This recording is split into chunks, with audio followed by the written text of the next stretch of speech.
En mi casa y en la de muchos, por no decir que en la de todo el mundo, había un lugar específico para hablar por teléfono. Una repisa, una mesa de 2 pisos. En la parte de arriba estaba el teléfono y en la parte de abajo el directorio telefónico, la libreta de contactos con los conocidos y otra libretica para anotar los mensajes. Sí, doña Estela, yo le digo a mamá que usted la llamó, y uno anotaba. Mamá, llamó Estela la modista, que si es que no le piensa pagar el arreglo del vestido. Y cuando uno llegaba a la casa, ¿qué era lo primero que hacía? Preguntar si alguien lo había llamado. Mamá, me llamó alguien. El teléfono de la casa sonaba más o menos como así. Y uno no sabía quién estaba llamando.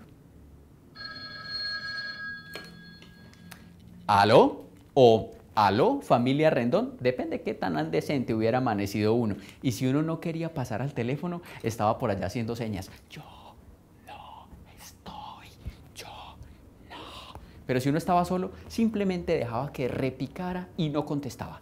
La que más hablaba en la casa era la mamá. Y ese sufrimiento, cuando lo había quedado de llamar a uno la niña que le gustaba del colegio y a esa hora la mamá estaba hablando por teléfono y uno, ¡ay, cuelgue, ma! Y si había hermanos, era peor, una fila para hablar por este artefacto. Después apareció la doble línea y podía uno hablar con una persona y se daba cuenta si otra persona estaba llamando. Marta, mi amor, tú sabes que te quiero mucho. Y por debajo sonaba, tú, tú, tú. ¿Me esperas un momento que tengo otra llamada? ¿Aló? Berta, mi amor, ¿cómo estás? Tú sabes que te quiero mucho. La otra persona o esperaba o se cansaba y colgaba. Luego apareció la tripartita y se podía hablar 3 personas al tiempo. ¿Aló?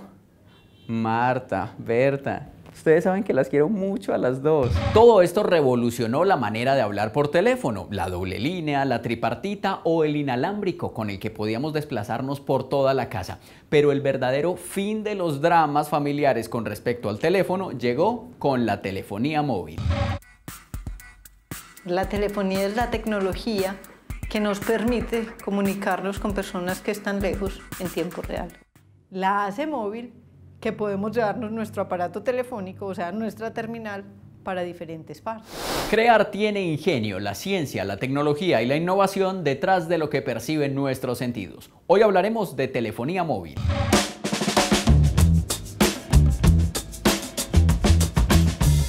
¿Y cómo se comunicaban las personas cuando salían de la casa? La opción más fácil era teléfono público y monedas.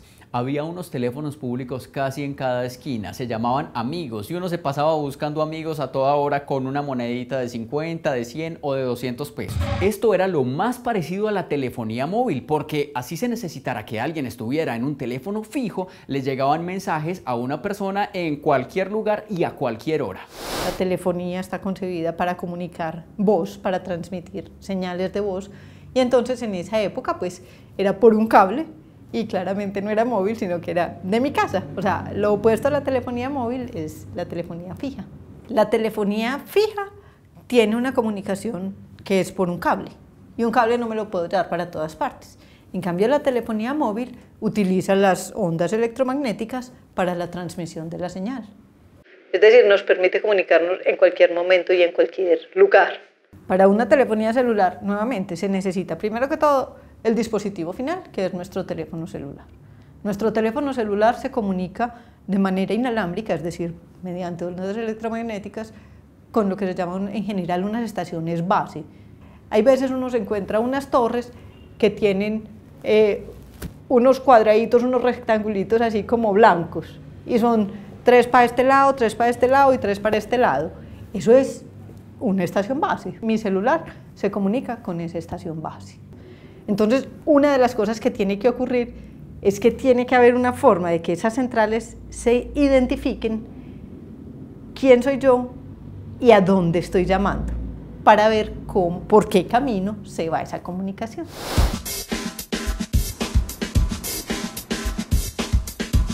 Mi nombre es Germán David Góez, yo soy ingeniero de telecomunicaciones. Y aquí tenemos un nuevo paradigma de las comunicaciones, el futuro de las comunicaciones, que se conoce como radio definido por software, SDR. ¿Qué nos permite? Pasar de un equipo, y aquí lo tenemos a modo de ejemplo, un equipo clásico de radio, En este caso es un equipo multibanda, pero que solo sirve para eso. O sea, si está configurado para FM es porque tiene un hardware que solo recibe FM o solo recibe AM, no sirve para nada más. Contraprestación es un equipo, que es el nuevo paradigma como mencionaba, que es reconfigurable. Con este equipo yo puedo, mediante software especializado, software de procesamiento de señales, reconfigurar sus parámetros y construir aquí un radio o un transmisor de FM. Puedo emular una estación base celular. El equipo es el radio, pero el software que está aquí embebido en nuestro equipo de cómputo va a permitir configurar esto como uno quiere.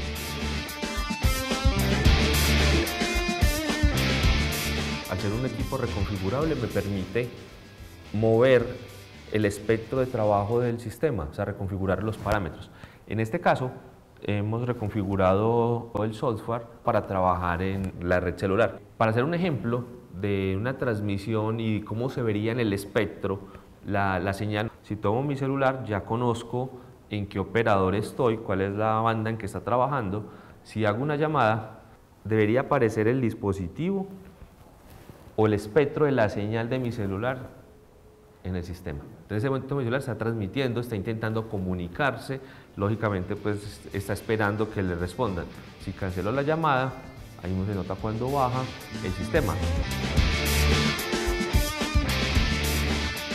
Entonces lo primero es entender qué es una red celular. Realmente la red celular se refiere a la arquitectura de cómo están interconectadas las cosas. Tenemos en la red celular son hexágonos y en esos hexágonos hay diferentes antenas. ¿Qué nos permiten esos hexágonos? Esta antena, ¿qué área de cobertura tiene? Y al ser rodeada por otros hexágonos, puedo reutilizar las frecuencias que están aquí, dejo unos hexágonos de guarda y por aquí más alejado puedo utilizar las mismas frecuencias. Lo que hace es que el celular, cuando se está comunicando, recibe información por diferentes canales. Tiene un canal específico para transmitir la voz, tiene otro canal específico de control donde él recibe información de la estación base. Cuando recibe esa información de la estación base le están diciendo, este es usted, ¿dónde está? Y le está diciendo o le están informando qué hay alrededor, qué estaciones base tiene alrededor.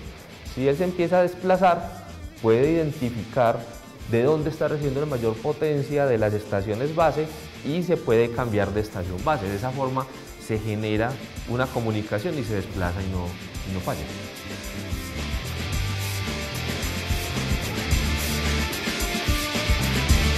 En comunicaciones tenemos dos tipos, digamos, de conmutación grande, que se llama la conmutación de circuitos y la conmutación de paquetes. Conmutación es establecer una vía entre el emisor y el receptor. La conmutación de circuitos establece un camino para conectar a los usuarios. La conmutación por paquetes agrupa los datos de una red digital en pequeños paqueticos. Llega el teléfono a tu casa. El teléfono llega a tu casa por un par de cobre, un cable, ¿cierto? Listo, y eso ha ocurrido desde que empezó la telefonía. ¿Qué ocurría hace muchos años? Llegaba el aparato telefónico hasta tu casa y no había, digamos, toda la automatización, sino que había una operadora. Había una operadora donde llegaban todos estos cables. Buenas tardes, señora operadora, quisiera comunicarme con fulano. ¿Listo? Entonces, ¿la operadora qué hacía? La operadora físicamente conectaba mi cable, el que llega a mi casa, con el cable de la casa de fulano.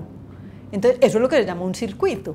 Tengo un cable largo que va de mi casa a la operadora, un cable largo que va de la casa de fulano a la operadora, y la operadora ¿qué hacía? Pues los conectaba, es decir, cerraba el circuito. Digamos, ese cablecito de la operadora es solo para nosotros mientras estemos conversando. Hay algo que siempre me ha parecido muy curioso y les voy a mostrar. Miren esta imagen. Los primeros teléfonos celulares eran muy grandes, parecían como el teléfono inalámbrico de la casa, y luego se fueron haciendo cada vez más pequeños, y entre más pequeños más cool, y después otra vez se fueron haciendo cada vez más grandes y más grandes. Un momento. Aló, madre. Sí, estoy estrenando teléfono. Pues lo que me va a tocar ahora es cambiar de pantalones porque no me caben los bolsillos, pero bueno, hasta luego, chao. Y no solo grandes, cada vez más delicados y más delicados, porque antes los que llamábamos panelas, esos sí que eran muy finos. Yo creo que cae una bomba atómica y se salvan las cucarachas y esos teléfonos. En algunos años se les empezaban a dañar las baterías, pero no importa, uno llevaba el cargador y donde estuviera lo cargaba y listo. Era como un teléfono fijo que uno usaba con el celular. Ya sea paneludo o táctil, este es el elemento fundamental a la hora de hablar de telefonía móvil. ¿Aló?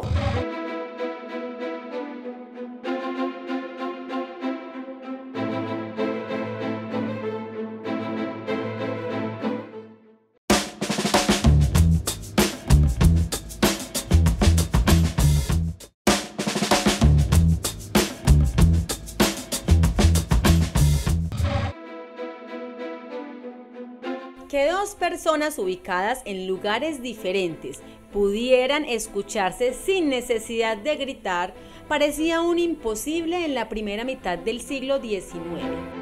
Pero la mente inquieta de un italiano llamado Antonio Meucci hizo posible lo impensable, cuando se vio en la necesidad de resolver un asunto doméstico. Establecer una comunicación ágil entre el primer piso de su casa, donde estaba su oficina, y la segunda planta, donde permanecía su esposa enferma de reumatismo. En 1860, Meucci hizo una demostración pública de su invento, pero desafortunadamente la falta de dinero no le permitió patentar el teletrófono a tiempo, y cuando logró reunir la suma necesaria era demasiado tarde.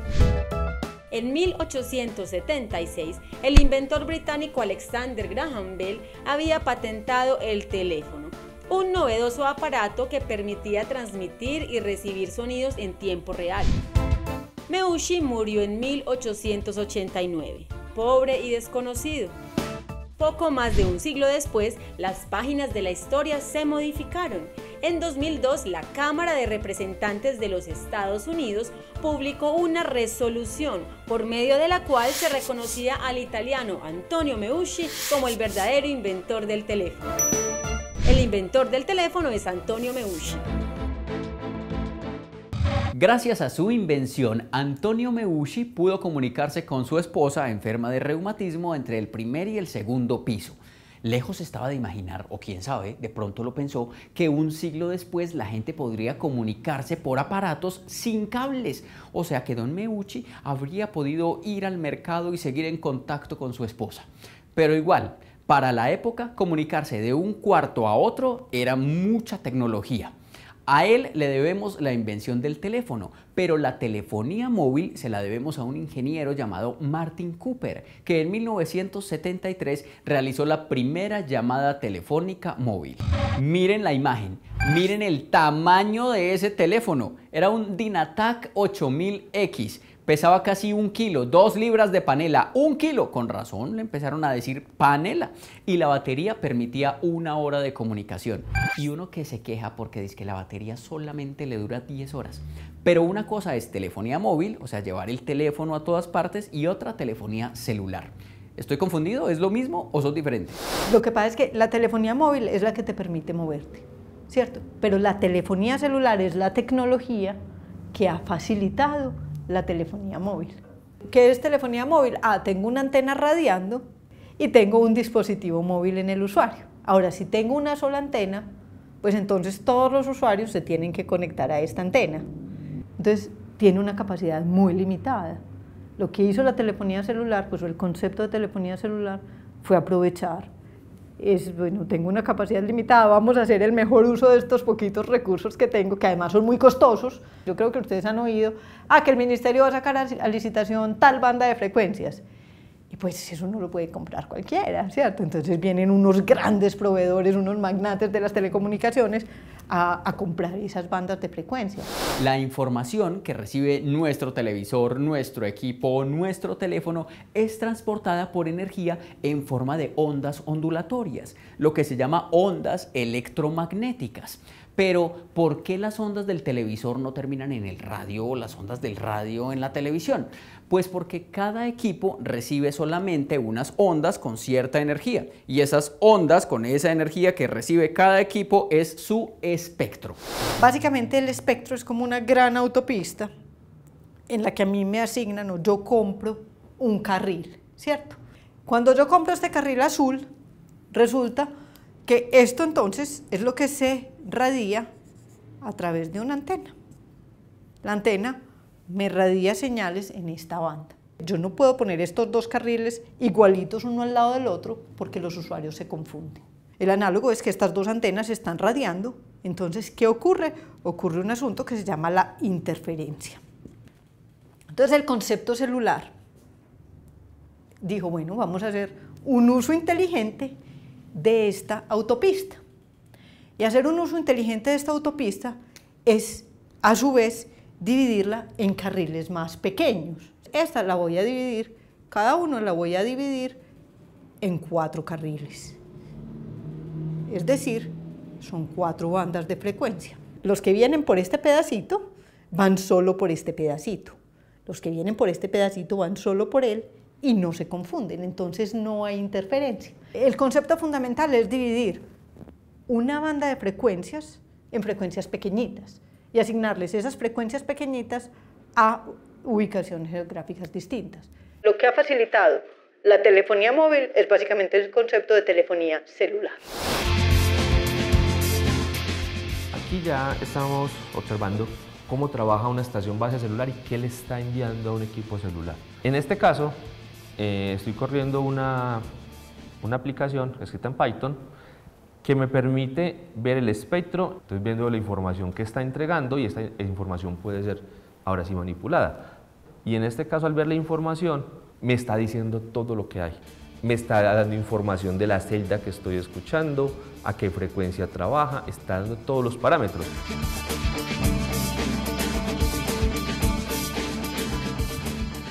La estación base celular es un dispositivo que se puede ver en la ciudad, que es el que está colgado en una torre o en edificios y tiene una serie de antenas verticales, blanquitas, que están conectadas así.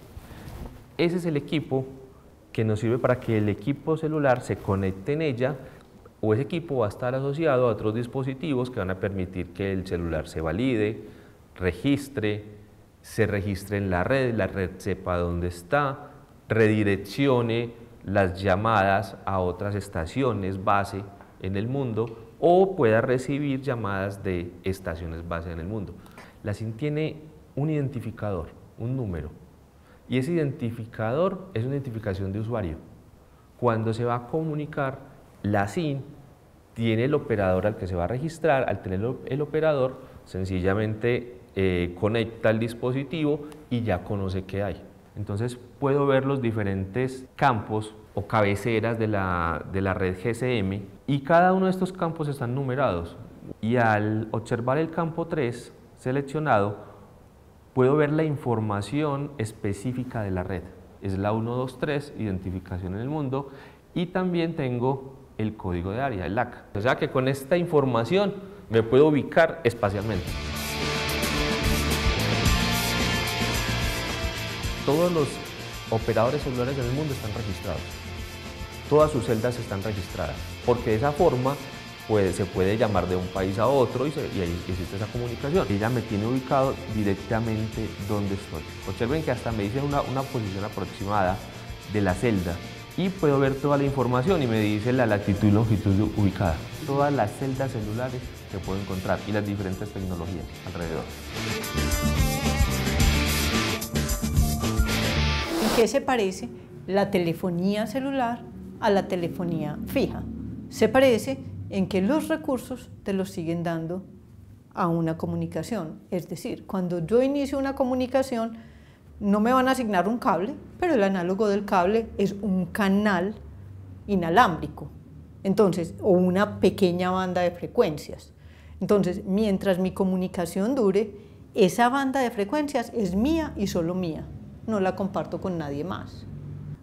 Se sigue llamando entonces conmutación de circuitos, pero la diferencia es que ahora el circuito no es el cable físico que había, sino que está conformado por una banda de frecuencias o por, digamos, unos recursos que se me asignan a mí mientras dure la comunicación.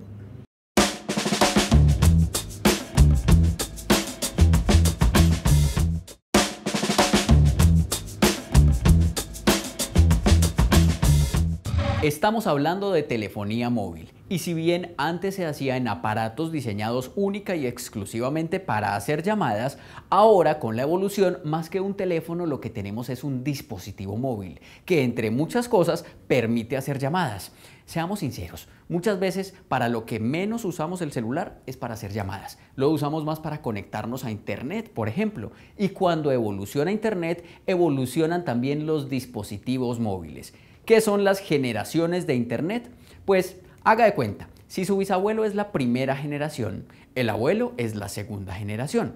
Se enamoró de la abuela, tuvieron a su papá, tercera generación. En un desliz, su papá lo tuvo a usted, cuarta generación. Y usted se enamoró, va a tener a sus hijos, quinta generación. Tienen cosas de los antepasados, pero también tienen nuevas genéticas, porque algo va cambiando. Cuando ya esté funcionando el Internet 5G, serán posibles muchas aplicaciones que requieran una alta transmisión de datos con mínimo de errores. Videoconferencias o encuentros virtuales con músicos y con gamers casi que en tiempo real, sin retrasos y con una óptima calidad, o incluso carros que se manejen autónomamente. ¿Cuál es la diferencia con Internet? Y cuando, fíjate, verás que en este momento transmitimos voz por Internet. O sea, cuando yo me comunico a través de una plataforma, por ejemplo, como Meet, estoy utilizando Internet, ¿cierto? ¿Qué es lo que ocurre? La voz se paquetiza. O sea, ¿qué significa que se paquetice? Que se divide en pedacitos. Y cada uno de esos pedacitos puede irse por partes diferentes. Porque en Internet los recursos no me los dan solo a mí. En Internet llega un momento, claro, digamos, el cable de mi casa llega hasta mi casa, pero cuando yo llego a la central, cuando yo llego a mi proveedor, ahí se junta con lo de todo mundo. Entonces, el tubo de salida del proveedor lo compartimos todos. Y Internet se llama originalmente una tecnología del mejor esfuerzo, una red del mejor esfuerzo. Es decir, vea, él básicamente dice, vea, yo voy a hacer lo mejor posible para satisfacer sus necesidades, pero no le garantizo nada, ¿cierto? Obviamente, con la evolución de los años, se han ido generando las estrategias para que sobre Internet pueda haber una comunicación de voz muy decente y muy buena, pues como de hecho ocurre hoy en día, pero realmente lo que hay por debajo es muy diferente de lo que ocurre en la telefonía fija. En septiembre de 2020, la compañía holandesa Fairphone lanzó el Fairphone 3 Plus. Todos los materiales para la construcción de este teléfono fueron extraídos de forma respetuosa con el medio ambiente o reciclados. Las personas que trabajaron ensamblando los teléfonos recibieron un buen salario y además el teléfono es modular, o sea, las partes del teléfono pueden ser arregladas en casa. En el mundo, en este momento, hay más de 5.000 millones de personas con dispositivos móviles y hay más de 8.000 millones de teléfonos. Eso significa que mucha gente tiene 2 o 3 números de teléfono, el del esposo y el del mecánico, por ejemplo. Poder comunicarnos desde cualquier lugar sin importar la distancia es posible porque hay aparatos y tecnologías creadas y diseñadas por personas que se atrevieron a pensar diferente. Crear tiene ingenio. La ciencia, la tecnología y la innovación detrás de lo que perciben nuestros sentidos.